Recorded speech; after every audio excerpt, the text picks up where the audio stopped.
것을 소망하며 이 모든 말씀 우리 주 예수님의 이름으로 기도드리옵나이다. 아멘. 할렐루야.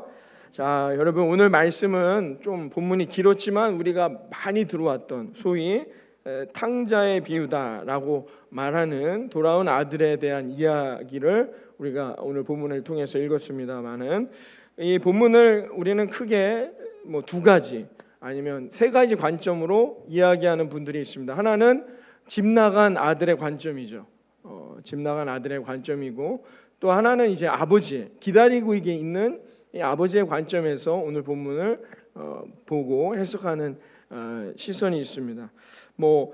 거기에 이제 남아 있는 아들의 관점이다라고도 말할 수 있지만 이 맥락상 오늘 본문을 잘 읽어 보시면 그러니까 이 큰 아들의 관점은 피트, 요새 젊은 사람들이 많이 쓰는 피트죠. 아버지의 기다리고 있는 집 나간 아들을 기다리고 있는 이 아버지의 관점에 조금 이렇게 도움을 주는 같이 하는 그런 정도의 관점이다라고 견지하는 그런 사람들이 있고, 아니면 아예 세 가지 관점으로 나누는 경우도 있는데요. 어찌됐건 하여튼 우리는 어떤 관점에서 보느냐에 따라 달라지겠지만 이 오늘 본문 읽었던 누가복음 15장 11절부터 32절의 내용을 크게 큰 맥락 안에서 봤을 땐 아버지의 관점이죠. 아들의 관점이 주가 아니라 아버지가 어떤 관점으로 이 아들들을 바라보고 계시고 집 나간 아들을 어떤 관점에서 받아들이고 있느냐를 우리가 볼 수 있습니다. 왜냐하면 오늘 본문의 주제가 마지막 절에 명확하게 나옵니다. 그래서 15장 32절에 보면은 나오는데 우리 함께 32절을 한 목소리로 읽어봅니다. 시작. 이 내 동생은 죽었다가 살아났으며 내가 잃었다가 얻었기로 우리가 즐거워하고 기뻐하는 것이 마땅하다 하니라. 아멘. 자, 오늘 아버지의 권면의 말씀은 뭐죠? 마땅한 거예요. 오늘 32절에 보면은 우리가 해야 할 자세, 우리가 취해야 할 자세는 뭐래요? 즐거워하고 기뻐하는 것이 뭐예요? 마땅한 거예요. 여기에 맞춰야 됩니다. 그러니까 우리는 오늘 본문을 통해서 뭘 배워야 하느냐? 마땅하다는 거죠. 그러니까 아버지가 말씀하실 땐 마땅한 거예요. 그래서 아버지는 기뻐한 거예요. 그래서 잔치를 베풀 수 있는 거예요.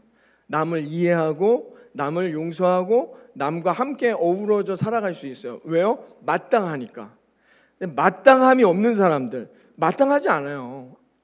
큰형 입장에선 마땅하지 않은 사람은 지금도 기쁨이 없고 화가 나고 짜증이 나고 갈등하고 그렇게 살아가는 거예요. 마땅하냐 마땅하지 않느냐를 우리는 늘 봐야 된다는 거죠. 어떤 일을 여러분이 평가할 때, 판단할 때 이게 좋은, 내가 이걸 받아들여야 될지 받아들이지 말아야 될지는 뭐예요? 마땅하냐는 거예요. 마땅하면 받아들이는 거예요. 마땅하지 않다, 그럼 받아들이지 않는 거죠. 이 마땅하다라는 게 뭐냐? 이게 자비를 말하는 거예요. 아버지가 아들을 받아들이는 게 마땅합니까? 마땅하지 않은 일입니까? 특별한 일입니까? 특별하지 않은, 마땅한 일인 거죠. 어떤 부모가 자식에게 집에 들어오는데 들어오지 말라고 하는 부모가 어디 있습니까? 그렇죠? 저도 어릴 때 많이 혼났는데 그럼 나가라고 하죠. 진짜 나가면 됩니까? 그럼 찾으러 다니신단 말이에요. 부모니까 마땅한 거예요. 근데 누가 이런 마땅한 삶을 사느냐? 옆에 있는 친구랑 싸우면 됩니까? 안 됩니까? 싸우면 안 되는 게 마땅한 거예요.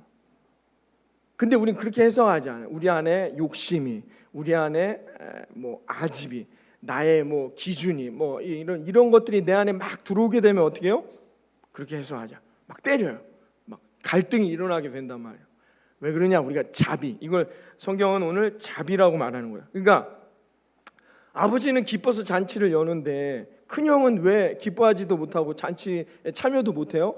왜? 그 차이는 뭐냔 말이에요? 이 마땅함, 그러니까 자비를 말하는 거예요. 형이 동생을 사랑하는 게 남매지만 오빠가 여동생을 사랑하는, 누나가 남동생을 사랑하는 게 마땅합니까? 마땅하지 않습니까? 마땅하단 말이죠. 왜 그걸 못하느냐? 내 마음의 자비. 이걸 자비라고 말하는 거예요. 자비의 개념. 우리가 자비가 뭘까 많이 생각할 때 이것을 우리가 잊어서는 안 된다는 거죠. 그래서 영어로 자비는 여러분들이 젠틀이라는 단어를 쓰기도 하고요. kindness라는 단어도 쓰는데 친절함과 연결되죠. 이렇게 친절함과 연결되는데 그 시대에 이 유대인들이 지내던 헬라어, 그 당시에는 헬라어가 주된 언어였는데 헬라어에 보면은 자비라는 뜻이 뭐냐면 크리스토테스라는 단어예요. 크리스토테스 어디서 많이 들어봤죠? 그 당시에 그리스도라는 헬라어는 뭐냐? 크리스토토스입니다.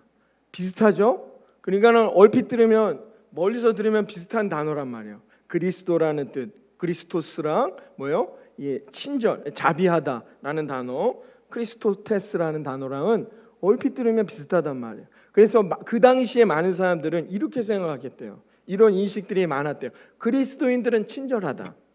근데 예를 들면 이런 거죠. 교회 다닌다는데 막 화만 내요. 막 짜증만 내고 막 옆에 사람 아니 당신 교회 다니는 진짜 그리스도인이 아닌가 봐요 라고 말한다는 거예요. 왜? 친절하지가 않다는 거예요. 그 단어가 비슷하기 때문에 그 시절에 초대교회는 그래서 뭐 내가 그리스도인이다 라고 한다면 누구나 다른 사람에게 친절했다는 것이죠. 그만큼 이 자비하다는 거는 그 당시에는 뭐예요? 그리스도인의 정체성을 설명할 때 다른 사람들한테 가장 중요한 덕목이 뭐였느냐? 자비로움이었다는 거죠.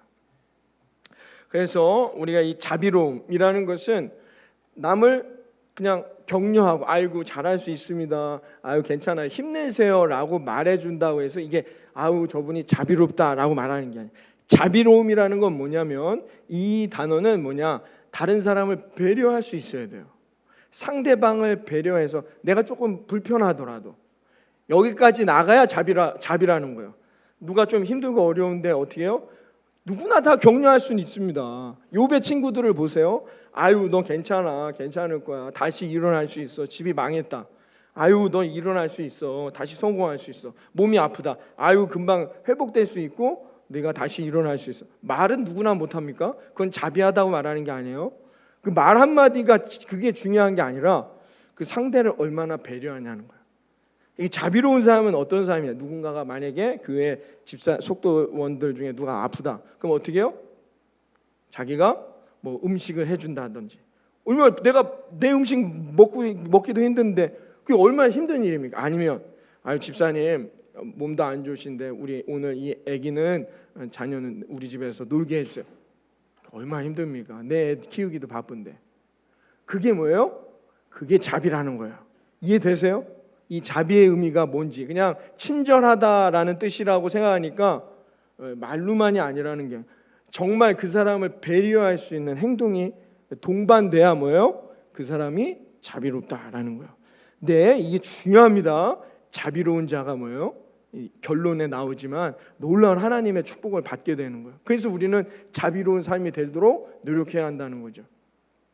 예를 들면 요즘엔 그런 일이 없겠지만 제가 예전에 군대 다닐 땐 겨울에도 찬물에 이제 막 닦아야 돼요. 막 찬물에 식판이라든지 막 이런 걸 막 닦아요. 빨래 어떻게 합니까? 빨래 가갖고 찬물에 막 닦는 거예요.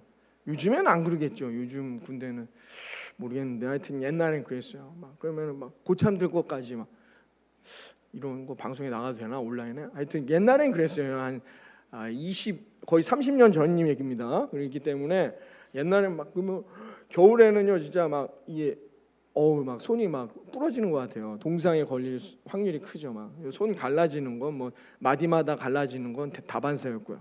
막 그랬어요. 근데 이렇게 하고 있는데 어느 날 중대장님이 이렇게 대대장이 이렇게 지나가는 거예요. 오늘 이등병 들어온 지 얼마 안 됐으니까 뭐 다 해야 돼 혼자 막 하고 있는데 이제 대대장이 지나가다가 그걸 본 거예요. 그러더니 안쓰러우니까 이등병 친구에게 얘기했대요. 뭐라고 얘기했냐? 저기 취사반에 가서 뜨거운 물 좀 달라고 해라. 그래서 너 손 이러다가 손 동상 걸리면 큰일 나니까 뜨거운 물 받아다가 여기 와갖고 빨래를 하도록 해라. 얘기해줬대요. 그래서 얘가 이등병이 막 취사반에 간 거야. 그래서 뜨거운 물 달라고 했더니 빠져가지고 엄청나게 혼난 거예요. 혼나갖고 올라와서 다시 빨래를 하는 거야. 근데 이번에는 대대장 밑에 이제 중대장이 온 거야. 중대장이 또 지나가다가 본 거예요. 근데 이게 너무 이게 안쓰러워 보이니까 얘기한 거야. 야, 너 취사반에 가서 뜨거운 물 좀 달라고 해라. 그러면은 너 이 손도 좀 녹이고 빨래하기 쉬워질 거 아니냐. 그러니까 네 알겠습니다 하고 중대장이 간 다음에 갔을까요? 안 갔을까요? 안 갔어요. 가면 뭐예요? 이 버르장머리 없다고 또 얻어맞을까 봐 안 간 거예요. 이렇게 막 빨래를 하고 있었습니다. 그런데 이번에는 그 행정관, 저희 때는 인사계라고 했는데 요새는 행정보호관 또 바뀌었나 모르겠는데 이름이 30년 전이니까요. 하여튼 행정보호관, 뭐 인사계가 이렇게 온 거예요. 지나가다 이걸 보고는 그 이등병에게 이렇게 얘기했대요. 야, 취사반에 가서 내 인사계가 세수 좀 해야 되니까 뜨거운 물 좀 받아오라고. 그래서 그렇게 가서 얘기했어요. 인사계님이 이렇게 행정보호관님이 세수하셔야 된다고 뜨거운 물 받아오랍니다. 그래 하고 얼른 뜨거운 물을 받아서 줬어요. 가져왔더니 그 행정보호관이 말씀하셨어요. 너 그 물에 빨리 손 담가라. 그리고 부족하지만 요 물로 빨래하고 빨리 손 녹인 다음에 빨리 들어가라 라고 이야기해 주었다는 것입니다. 그래서 여러분, 자비란 뭐냐? 상대방을 배려할 수 있어야 돼요. 그게 나타나야 되는 거예요. 친절한 거랑은 조금은 다른 것이죠. 그래서 내가 조금 불편하더라도, 내가 조금 손해를 보더라도 상대방이 어떻게 해요? 배려받을 수 있도록 해주는 게 자비의 개념이 되는 것이죠. 여기에 우리 그리스도인들은 한 가지가 덧붙여지는 거예요. 이거는 세상에서 말하는 자비의 개념이죠. 여기에 우리는 뭐냐? 자비는 뭐예요? 오늘 계속 성령의 열매 5번째잖아요. 그러니까 이거는 늘 제가 첫 번째 열매부터 얘기하지만 내가 받는 게 아니라 누가요? 내 안에 계신 성령님이 주시는 거예요. 그러니까 성령이 주시는 열매란 말이에요. 이것이 그리스도인들에게는 하나 덧붙여져야 되는 거죠. 그렇기 때문에 내가 원한다고 자비로운 사람이 되는 게 아니라, 내가 노력한다고 되는 게 아니라 뭐예요? 내 안에 성령님이 함께 하셔야 가능할 수 있는 열매가 뭐예요? 자비라는 거예요. 그래서 이 자비 역시 뭐예요? 지난주에 우리 인내도 배웠지만 나 혼자 얻는 게 아니라 옆에 있는 사람들과 함께 나누고 함께 열매 맺는 것이 된다는 것이죠. 그렇기 때문에 여러분, 이 탕자의 비유, 그러니까 오늘 읽었던 본문의 비유를 통하여서 주된 주제는 뭐냐? 아버지의 이 자비로운 마음인 거예요. 이 떠난 아들이 돌아오기만을 기다리는, 왜? 아버지 마음에 뭐가 있기 때문에? 자비하심. 이 자비하심이 뭐예요? 하나님이 우리에게 주신 열매가 된다라는 것입니다. 이 자비하심으로 우리도 여러분 세상에 나아가 그 자비함을 증거하고 나누어야 할 의무가 있다는 것이죠. 복음은 뭐냐? 이 자비하심에서부터 출발한다는 거예요. 지난주에도 말씀드렸지만 여러분, 복음은 뭐예요? 하나님이 우리 같은 죄인을 구원하신 거예요. 이게 복음의 핵심이에요. 나 같은 죄인을 구원하신. 근데 뭐예요? 내 자격 조건, 내 조건을 보신다는 거예요? 보시지 않는다는 거예요? 안 보는 거예요. 내가 어떤 상황에 있든지 우리의 자격과 조건을 보고 구원받는 게 아니에요. 그건 복음이 아니에요.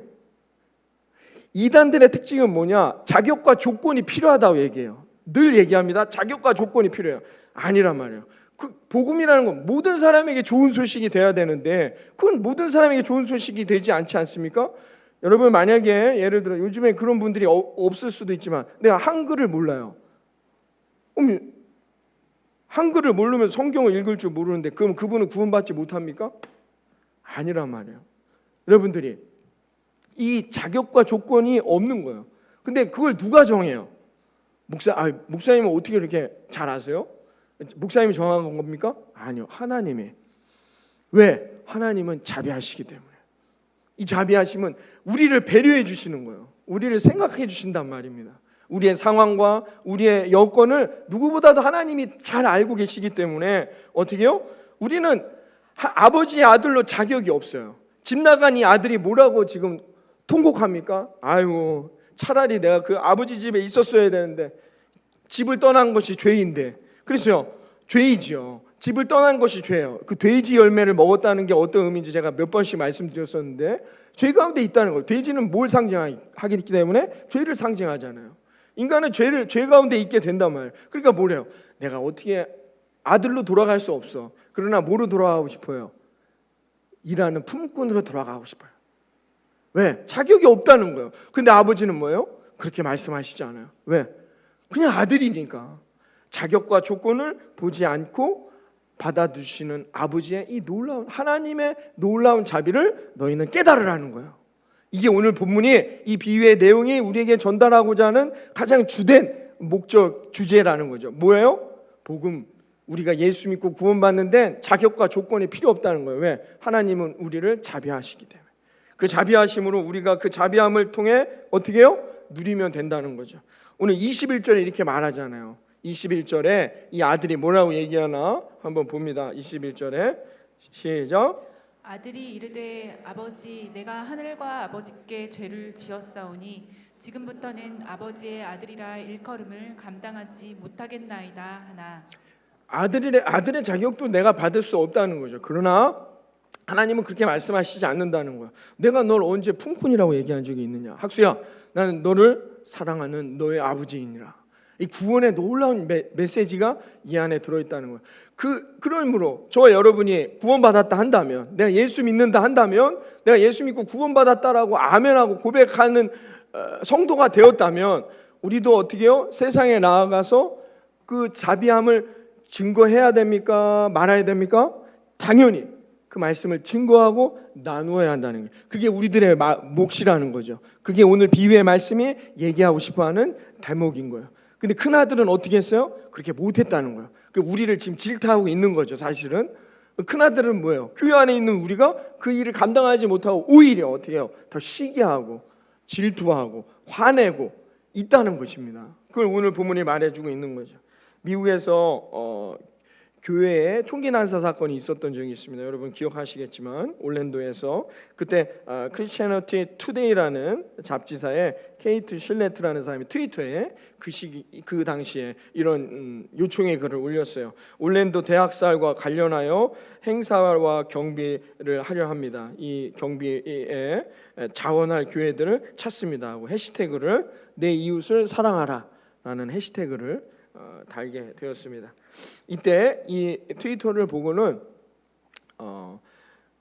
유대인 크리스찬이 가지고 있는 레스토랑으로 알려진 칙필에이라는 레스토랑, 아주 큰 미국에서는 큰 레스토랑 체인점이었던 것 같아요. 거기서 이 행사에 주일에 이 행사가 진행되는데요. 유대인입니다. 주일에는 어떻게 아무것도 안 하죠. 유대인들은. 그런데 주일에 문을 열고 막대한 양의 차와 레모네이드, 샌드위치를 이 레스토랑에서 만들도록 했습니다. 이 레스토랑이 유명한 이유는 뭐냐면 주일에 무조건 문을 닫습니다. 직원들도 쉬게 하고 하여튼 뭐 예배를 드리든 뭐라든 자유롭게. 그래서 주일에는 문을 열지 않아요. 이 칙필에이 여기에 책임자가 빌리 그레함이라는 사람이었는데 이 사람이 일본에다가 이 체인점을 내려고 했던 적이 있어요. 그래서 한 50여 개를 내려고 했는데 일본에서는 이걸 요구했습니다. 뭐냐? 주일에도 문을 열어야 한다는 걸 일본에서 요구하니까 어떻게 해요? 여러분 50여 개가 들어가는 거예요. 엄청난 수익을 얻을 수 있는데 안 하겠다. 그래서 취소가 된 그런 유명한 에피소드가 있습니다. 이 칙필에이라는 레스토랑인데요. 얼마나 그 신념이 대단합니까? 주일엔 절대 문을 열지 않습니다. 그런데 어떻게 해요? 주일에 그 일을 한다 하니까 어떻게 해요? 자기들의 신념하고는 다르게 그 일에 참여하게 된 것이죠. 그래서 차와 레모네이드를 나누는 그런 격려하고 위로하는 일을 자기네가 손해보는 거예요. 그럼에도 불구하고 남들이 유대인들에게 질타받을 수도 있어요. 그럼에도 이 일에 참여했다는 것이죠. 그러면서 그 사람이 자신의 트위터에 이런 글을 남겼습니다. 예수님의 참된 제자들은 기독교 신앙에도 불구하고가 아니라 오히려 그 신앙 때문에 다른 사람들을 적극적으로 사랑하고 섬기고 그들의 말에 귀를 기울여야 한다라고 이야기했다고 합니다. 여러분, 우리는 이미 받았기 때문에 그것을 나누면 되는 거예요. 마땅하다, 그것이 마땅하다는 기준에 맞다면 우리는 그 일을 감당하면 됩니다. 성경은 이미 우리에게 그런 삶을 살라고 지시하고 있습니다. 누가복음 6장 36절에 주님 이렇게 말씀해 주셨어요. 다 같이 읽습니다. 36절 시작. 너희 아버지의 자비로우심 같이 너희도 자비로운 자가 되라. 아멘. 여러분, 이미 우리는 자비를 받았기 때문에 성경은 뭐래요? 너희도 어떻게 해요? 자비로운 자가 되라는 거예요. 선 기준이 있습니다. 주님의 자비를 깨달은 사람만이, 우리가 은혜를 받아야 하나님이 내 안에 함께 하신 그 구원의 능력을 경험해야만이 이 말씀은 적용될 수 있는 거라는 거예요. 여러분, 주님이 지난 한 주간도 나를 사랑하시고 나를 지키시고 인도하셨음을 믿으십니까?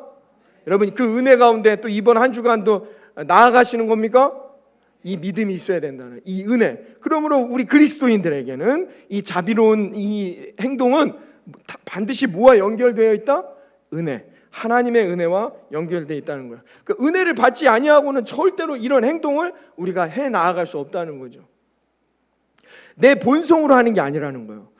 원래 저 사람은 친절한 사람이니까 그런 건 자비가 아니라는 거예요. 내가 할 수 없는데도 다른 상대방을 생각하고 배려하여서 하는 행동들이라는 거예요. 그게 뭐예요? 하나님의 은혜가 아니고는 불가능하다는 것이죠. 여러분 은혜라는 단어가 히브리어로 헤세드라는 단어입니다. 구약에 보면 이 헤세드라는 단어가 구약 성경에만 250여 번 나옵니다. 그만큼 중요한 단어가 은혜라는 단어라는 거죠. 은혜는 자비와 연결되어 있는 것이죠. 은혜를 받은 사람만이 다른 사람들에게 자비할 수 있는 거예요. 다른 사람을 배려하고 이해할 수 있는 삶이 된다는 것입니다.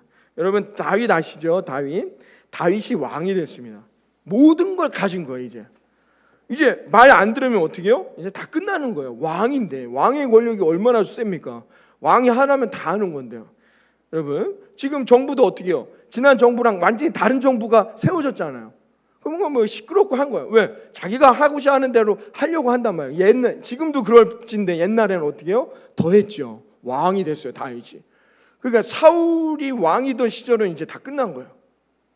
그런데 마침 사울이 어떻게 해요? 블레셋 전투에서 자기 아들 요나단, 정말 왕의 후계자, 모두가 존경했던 요나단 다 죽었어요. 전쟁에서. 그래서 사울의 가족들이 없었어요. 근데 유일하게 사울의 요나단의 아들이 있었어요. 요나단의 아들이 숨어 살죠. 여러분 얼마나 조심스럽습니까? 다윗에게 잡히면 어떻게 되는 거예요? 그 시절에는 그냥 죽는 거예요. 전번 왕권의 아들 아닙니까? 요나단의 더군다나 아들이에요. 무비보셋이라는 아들이 있었어요. 근데 다윗이 왕이 된 다음에 어떻게 했느냐? 신하들한테 지시합니다. 가서 무비보셋을 찾아와라. 신하들이 생각했어요. 뭐라고? 이제는 이제 끝났다. 이제 다윗이 왕이 됐으니까 사울의 씨를 다 말리려고 하는 거예요. 그래서 막 찾아왔어요. 그래서 무비보셋을 데려왔습니다. 근데 무비보셋이 어떻게 해요? 절름발이 장애를 갖고 있었어요. 그래서 얼마나 두려웠겠습니까? 다윗이 그래서 사람들 때문에 잡혀왔어요. 그래서 그 당시에 근동 지방은 어떻게 해요? 예전에 한국 역사에도 마찬가지지만 어떻게 해요? 왕이 등극하고 난 다음에 조금이라도 위협이 될 만한 것들은 어떻게 해요? 숙청합니다.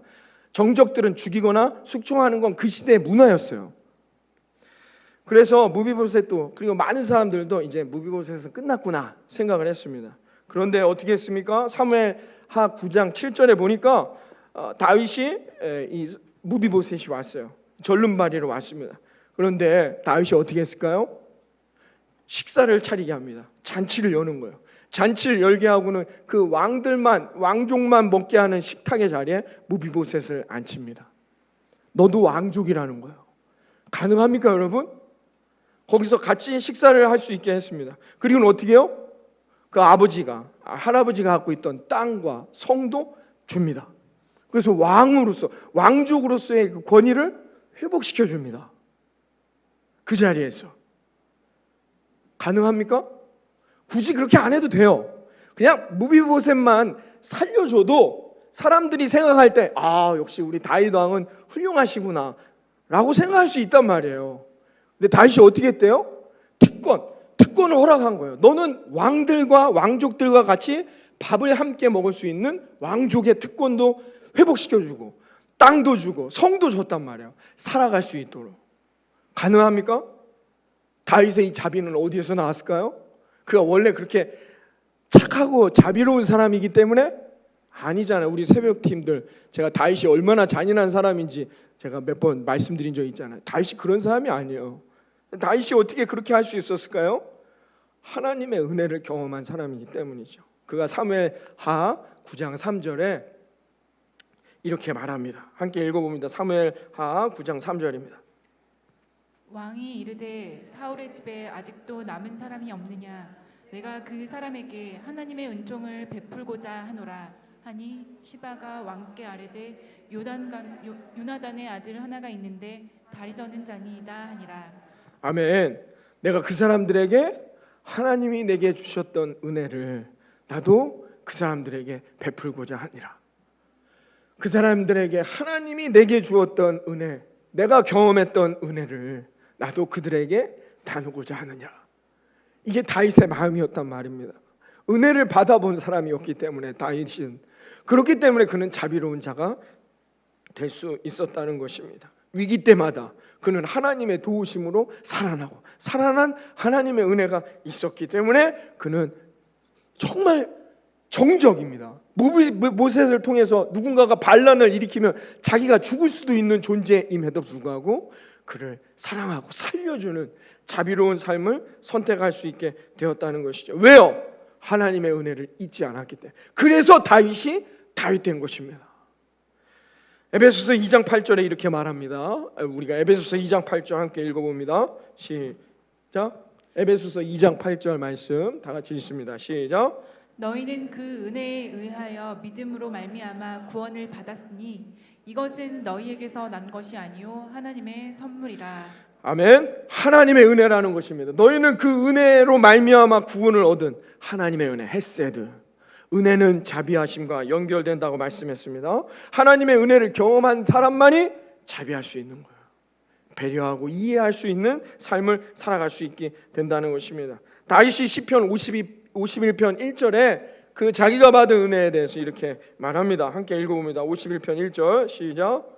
하나님이여 주의 인자를 따라 내게 은혜를 베푸시며 주의 많은 긍휼을 따라 내 죄악을 지워 주소서. 아멘. 여러분, 하나님의 자비하심이 필요합니까? 여러분, 하나님의 자비하심으로 하나님이 주신 은혜를 누리고 하나님과 먼저 천국 잔치를 누리는 저와 여러분이 되기를 바랍니다. 그러면 어떻게 해요? 그 잔치는 내 가정에서 이루어지고 내 이웃과 형제 자매들과 함께 그 잔치의 삶이 여러분 이어지게 될 거라 믿습니다.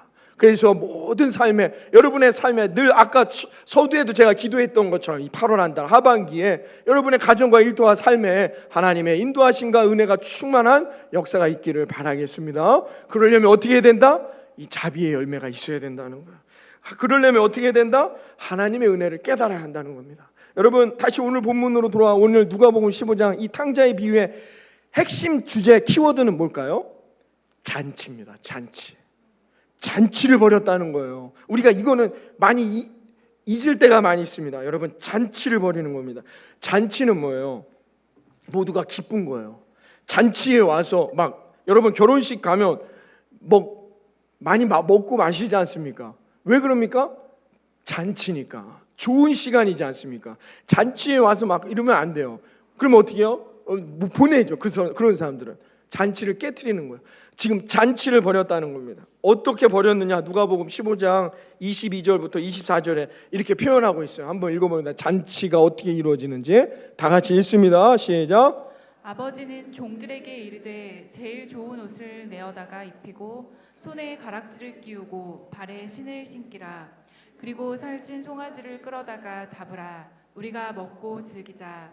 이 내 아들은 죽었다가 다시 살아났으며 내가 잃었다가 다시 얻었노라 하니 그들이 즐거워하더라. 아멘. 여러분 하나님의 자비하심으로 여러분이 하나님과 먹고 마시고 하나님이 주시는 좋은 것을 얻는 은혜, 그 은혜를 경험하는 저와 여러분이 되기를 바랍니다. 그리고 그 은혜를 어떻게 해요? 나만 누리는 게 아니라 함께 누리는 겁니다. 잔치가 이야기하기 전까지 이 아버지의 집에서 일하는 품꾼들은 뭐 하고 있었을까요? 가서 일만 하는 거예요. 아유, 이거 언제 끝나나? 이 노동, 아유, 이거 너무 힘든데 8월 달은 너무 더운데 오늘 꼭 해야 되나? 아, 우리 주인님 좀 일찍 쉬게 하면 안 되나? 갑자기 딸랑딸랑딸랑 종소리가 들려옵니다. 밭에서 일하는 모든 이 품꾼들 다 들어오시오. 아유, 무슨 일이지? 가서 빨리 송아지도 잡고 가서 음식도 나누고 빨리 함께 잔치를 준비하세요. 아유, 무슨 일이야? 그 전까지는 몰랐단 말입니다. 이 아버지의 집에서 일하는 사람들이 하나님 이 자비의 은혜를 함께 누리지를 못했다는 겁니다. 왜? 일만 하는 거예요. 그런데 잔치를 한다 하면 어떻게 해요? 다 하는 거예요. 그럼 이 송아지는 사랑하는 아들 혼자 다 먹습니까? 송아지 닭 한 마리도 다 못 먹는. 여러분, 이 송아지는 누가 먹는 거예요? 그 잔치에 참여한 모든 사람들이 함께 나누는 거예요. 뭐 때문에? 하나님의 이 자비하심을 깨달은 아들의 이 은혜로 말미암아 자기만 누리는 게 아니라 어떻게 해요? 함께 먹고 마시며 잔치에 충만한 은혜를 나누었다는 겁니다. 여러분, 이게 중요하다는 겁니다. 여러분, 하나님의 은혜 가운데 여러분의 삶이 늘 잔치의 삶이 되시기를 주님의 이름으로 축원합니다. 그리고 나만 잔치의 삶을 살면 돼요? 안 돼요? 안 돼요. 그건 진짜 잔치가 아니죠.